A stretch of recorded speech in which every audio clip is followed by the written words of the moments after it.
welcome to the Rule of Carnage Kickstarter roundup for June. Really great month on Kickstarter this month. Loads of games, accessories, a really nice variation. We're going to launch straight in with the first of the games, which is Fractured Sphere, 3D printable mecha war game by David Mackenzie. So, opening with this one, now I'm going to bring people's attention to this one because this is created by a Rule of Carnage Discord member. It's a one-person labour of love of a game, and it's a great game. It's really fun. It's a mech skirmish game, lots of big stompy robots, got a real sort of Saturday morning cartoon feel to the action, and some really great STLs sculpted by the creator. Really, it's a lovely game. It's a small one-person project. It hasn't quite gotten across the line yet, so I just want to bring a bit of attention to it. I'd love for people to stop by. It just needs a few more backers to get over the line for a genuine, tiny, independent, created game. STLs, everything you need to play is right there on the project. As I say, a passion project by a really sort of involved creator. I'd love to see it get funded. It's nearly there. It's got enough time, but it is going to need a bit more support. So please stop by, give it a look over, and if you've got any interest in some fun, big, stompy mech robots, give it a back. Okay, next up for our game campaigns, we've got Expendable Employees by Alexei Vela. So, another great game created by one of our amazing Discord members. This time, Expendable Employees has gone over the line, so it is funded, which is great to see. Again, a one-person project, a passion project, with STLs, everything that you need to download the game, get it printed, get it played straight away. This one's got a sort of a Lethal Company, Helldivers style theme to it. So it's 1 to 4 players, so it can be played solo, which is, I think, a really lovely touch. It's a co-op game where your poor, unfortunate sort of employees are entering this sort of unfortunate location to collect scrap and quite probably get sort of killed whilst doing it. To me, I love the minis. They've got a real feel of like back rooms, things like that. The game itself is, really neat, contained. It's a lovely solo game. Great to see a small co-op game, something where you're not necessarily sort of just blasting the hell out of each other, but something, a bit of thinking, a bit of a plot line, a bit of humour to it. The STLs, I think, have got a real sense of humour to them. Really lovely. Like I say, genuine independent, one-person team, really great STLs, really great game. Swing by, back it, support independent creators, and genuine sort of small-time creators on Kickstarter. Okay, next up for our game campaigns, we've got Forbidden Psalm, Endless Horrors from Between the Stars by Kevin Rahman. So, if you are not aware of Forbidden Psalm, it's the skirmish miniatures game based on the Morkborg world. So lots of grimdark, metal, nastiness, unpleasant ways to die, and sort of horrible things to happen to your guys while they're doing it. This particular campaign expansion involves you playing as a cult that is trying to bring about the end of the world by summoning some sort of awful eldritch deity to end humanity. You're going to pick your cult, you're going to pick the deity that you're trying to bring about, and then you're going to run them through a campaign where they're going to die, be horribly injured, warped and generally messed up, and possibly, ascend to some sort of twisted godhood and possibly bring about the coming of their deity and the end of the world, which presumably means that they will win as everybody dies. If you are looking for something very narrative, very campaign driven, of a strong story and a great golloping load of dark aesthetics and sort of dark end of the world, Morkborg inspired, horrible grimdark nastiness in a really good way, this is a great campaign to check out and a great expansion to pick up for Forbidden Psalm. Okay, next up for our game campaigns, we've got Cohors Cthulhu Tactics Adventure War Game by Chris Birch Modifius. So I'm recording this just having come back from UKGE, where I was lucky enough to see Cohors Cthulhu on the Modifius stand, and it's a great looking game. It's a really cool game. It's a lovely idea. Now, it's not the first war game. We've had Roman legions taking on Gribbly Eldritch Nasties, but it might be the first good game doing it. First of all, there are some great minis in here, whether or not you are interested in Romans fighting Eldritch Gribblies. I don't know why you wouldn't be interested in that, because it's a great concept, but even if you're not, there's plenty of minis here that would work brilliantly for 7TV, Pulp Alley, Perilous Tales, anything where you need some Mego or whatever sort of Lovecraftian unpleasantness you want your investigators and adventurers to experience.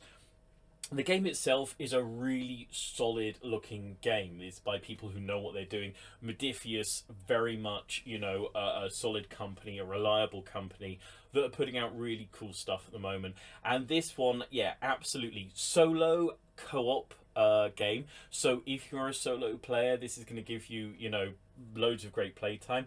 Also, I think for a horror game like this, a co-op mode absolutely makes sense. It means that the monsters can have frankly unfair advantages to keep the horror working and moving, and keep the players having to struggle against something that can be ultimately outside of their abilities to deal with, which is where a lot of that horror comes from, particularly within a sort of Lovecraftian mythos.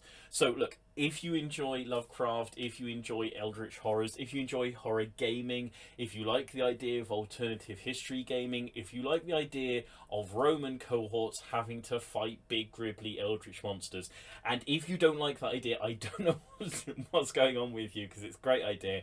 Check out this campaign and pick up this game. Okay, that is it for game campaigns this month.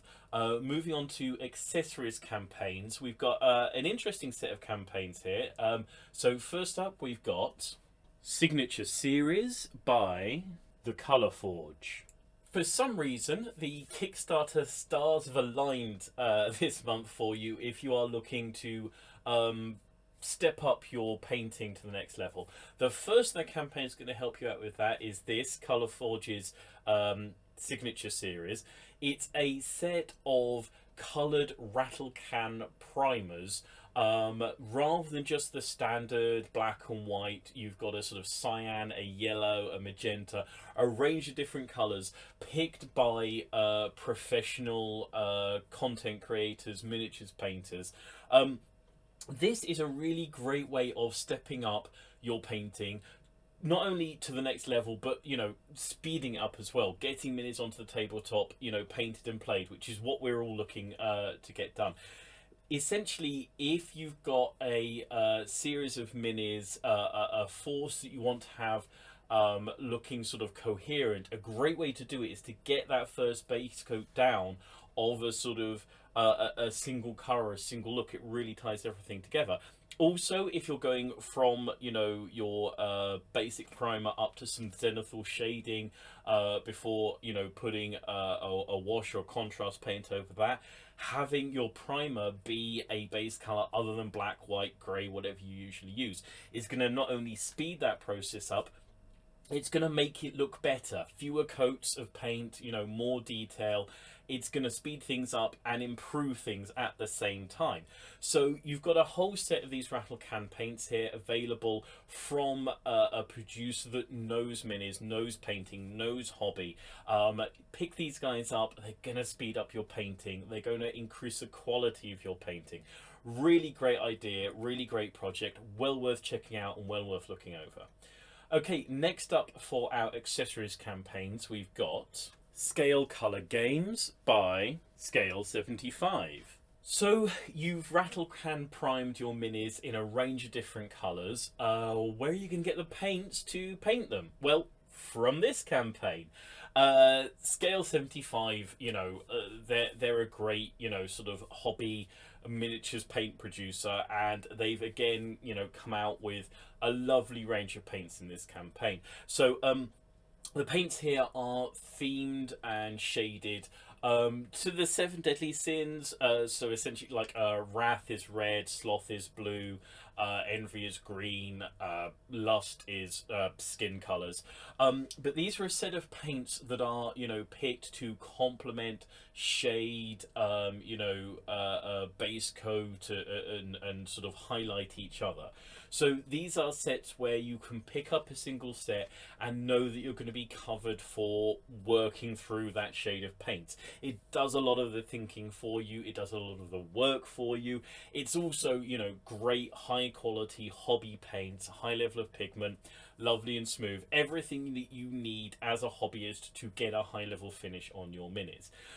So yeah, definitely if you are in the market for a new set of paints, if you are in the market for upgrading your paints, you know, you're wanting something of a sort of higher level quality hobby standard, well worth swinging by and checking this one out. Next up for our accessories campaigns, we've got The Art of Volumes 10 to 12 by Dave Taylor.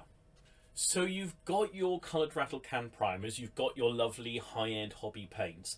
Where are you going to get some inspiration about, you know, the techniques to use, the looks to give your minis? From this campaign. The Art of has been a series of books going on Kickstarter for a while now, where they feature high-end miniatures painters, some of their techniques, some of their ways of getting the finishes they have, and just lovely, gorgeous, high-end pictures of their incredibly beautifully painted minis. This particular set of volumes, we've got Roman Lepat, Sam Lenz, and Joshua Lai. So really high-end finished painters. These are just lovely art books to have, you know, on your shelf, take down, flick through, get some inspiration, get some ideas, see something to aspire to. They're also, you know, technical manuals. They do have features telling you how to get some of these effects, some tips and tricks for painting. But they're just lovely to have, to flick through, to get inspired by. So, you know, yeah, stop by, pick these guys up. If you haven't picked up the previous volumes, they are available, you know, right now to buy and to have. Well worth checking out the series. Something to get some inspiration, something to get some tricks, techniques, options, and to, yeah, finish out your painting library and your painting experience. Okay, moving on from our accessories campaigns to physical reward campaigns this month, we've got The Master Wizards of Midlam by Midlam Miniatures. So if you're a regular on the channel, you know that I often feature Midlam Miniatures because I love their stuff. It's characterful, it's featureful, it's got a real sense and a feel to it. You might have seen me unboxing their fantastic Stalagmite game recently. I was lucky enough to meet up with a few of the Midlam guys at UKGE this weekend, and they've done it again with a set of sort of crusty, old school, bearded, pointy hat wearing wizards. Proper sort of old school feeling. These guys could step right out of Tolkien. They're going to be fantastic for anything like Frostgrave. They're going to work brilliantly, I think, as sort of members of an adventuring party or a warband, or characters within a larger force. Every single one of them has got a load of character. These, as I say, they're proper pointy-hatted, staff-wielding wizards, old-school, grumpy magic user types. Every one of them feels they've got a bit of a story to them, a bit of a feature to them. They're a great way of getting some character onto the tabletop, you know, quickly and neatly from a super reliable repeat creator. You know, we feature them loads of times. They've done plenty of Kickstarters. They fulfill brilliantly. They do great stuff. Lovely, you know, minis full of character. Please swing by, check out the campaign. Yeah, if you want some characterful, old school, grumpy wizards to dot into your army or make up a whole warband with. Okay, next up for our physical model reward campaigns, we've got 70s TV inspired Martian robots, the next wave 28mm scale by Miniatures for You. So, as the title of this campaign says, this is the second wave of minis from this producer in this range. The first set were for some slightly smaller robots, more sort of humanoid size. They're back, they've got a bit bigger, a bit stompier, a bit chunkier. So this is a force of robots that, if you are aware of sort of 70s, particularly 70s British TV, sort of inspired by the Smash Robots, Metal Mickey, those kinds of things. Yeah, so they're really nice, sort of humorous, characterful, fun sort of robot minis. But they're big, they're chunky, you know, they're a serious force on the battlefield. They can still mash people up. If you're looking for some robots that are going to stand out, be a bit unusual for your sci-fi warband or your narrative sci-fi game, these guys are well worth checking out. I think they're going to work brilliantly in something like a Fallout style universe, something that's a bit sort of retro futuristic. Anything pulp gaming inspired, Pulp Alley 7TV, things like that. They've got a lot of character, a lot of feature to them. Well worth checking out, well worth looking over and sort of considering the options that you've got with these minis. Give this one a look over. Yeah, they're cool, they're unusual, they're fun. Okay, moving on from our physical reward campaigns to our STL only files. First up, we've got the North African Campaign, British 8th Army and Commonwealth by Rafał Polkowski. This is a set of STLs for British 8th Army troops from about 1940 to 1943, the North African Campaign. So these are troops that are working in desert conditions, and I think what I love about this campaign is you can really see that within the minis, not just sort of things like uniform options with shorts and some of the soldiers with their sort of shirts off, but lots of different modular head options, things like that, ways of representing different regiments. Loads of character within the minis. One of the things I really like about these STLs is that sometimes where we get STLs of troops and miniatures on Kickstarter, you can end up with a bit too much detail, stuff you can't really get a paintbrush to. These guys have got loads of lovely detail, loads of sort of period stuff that's going to really sort of pick them out and identify them, but they're paintable minis. They're done in a very, very paintable way. They're going to be easy to get a lovely, you know, good looking finish on without a huge amount of work and effort, but it's going to give you the options to sort of reward you by putting in those details and those options. So I think very paintable, very usable, very gameable. If you are a World War II gamer, if you're sort of interested in that area, a bit of a different campaign, a bit of a different set of forces, I strongly suggest swinging by picking these guys up.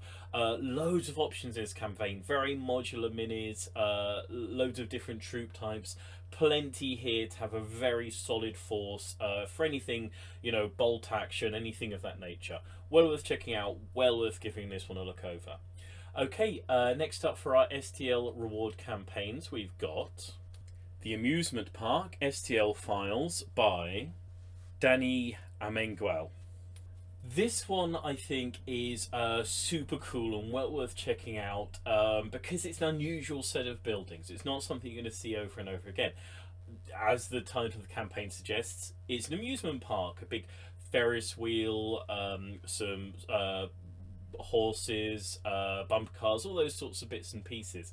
Really nice set of terrain pieces in and of themselves, but they've got sort of ruined versions of them as well as the sort of unruined options. So you've got great options here for scenarios, for narrative storytelling. Maybe your guys turn up to the amusement park when it's looking lovely and things happen that degrade it and ruin it. Maybe they arrive when it's all ruined and you can play a little sort of flashback scenario for your war band to sort of do a bit of an origin story, which I think has some real options there, as I say, for narrative, for some storytelling. I think the obvious sort of things are going to shout when you look at these are going to be things like a zombie apocalypse, horror gaming. Something about a amusement park always makes me jump to horror.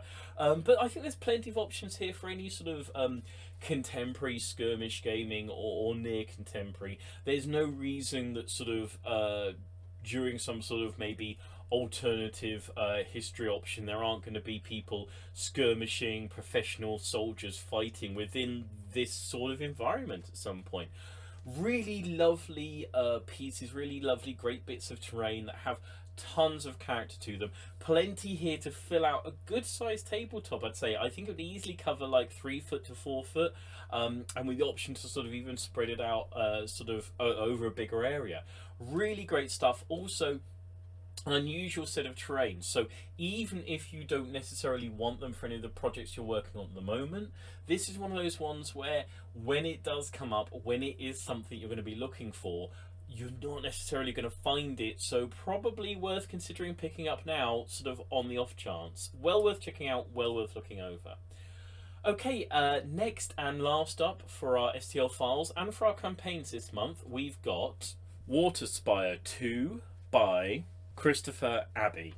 So this is primarily a set of buildings from a sort of Venetian feeling city, something a lot of canals partially flooded, that sort of idea. So obviously I think, you know, something like Carnival is going to be the sort of immediate option for playing with these, but I think they've got a lot of options to them other than that particular setting, because there's a lot of balconies, a lot of open walkways, a lot of staircases. I'd love to play anything with a sort of swashbuckling, dueling aspect to it on these, something like On Guard or Freebooter's Fate. I could totally see these being part of a set of sort of frozen canals in something like Frostgrave. So I think there's a lot of options other than the obvious with these buildings. The point is, though, that they're narrative buildings. They're buildings that tell a story, that give you a setting, that give you a scenario, that suggest a way of playing and a way of engaging with them, which is what I think really good terrain should do. Also, there's a handful of sort of NPCs, you know, miniatures within the campaign, which you could totally use for a small narrative, character-driven minis agnostic skirmish game. Or they could be sort of actual NPCs, objective markers, things of that nature for this city. So lots of options here, as I say, for something very narrative, something definitely sort of suggesting a particular story, a particular world. Well worth checking this one out and giving it a look over. Okay, that is it for this month. As I said, I've just come back from UKGE. Lots of interesting stuff out there. Hopefully I'm going to put together a video rounding up UKGE in the next few days or week. As usual, this Saturday there's going to be a game design chat with myself and Mike Hutchinson. Next month there'll be another roundup. But from me, for now, I think it's going to be a thank you and goodbye on this video. So thank you and goodbye. Thanks. Bye-bye.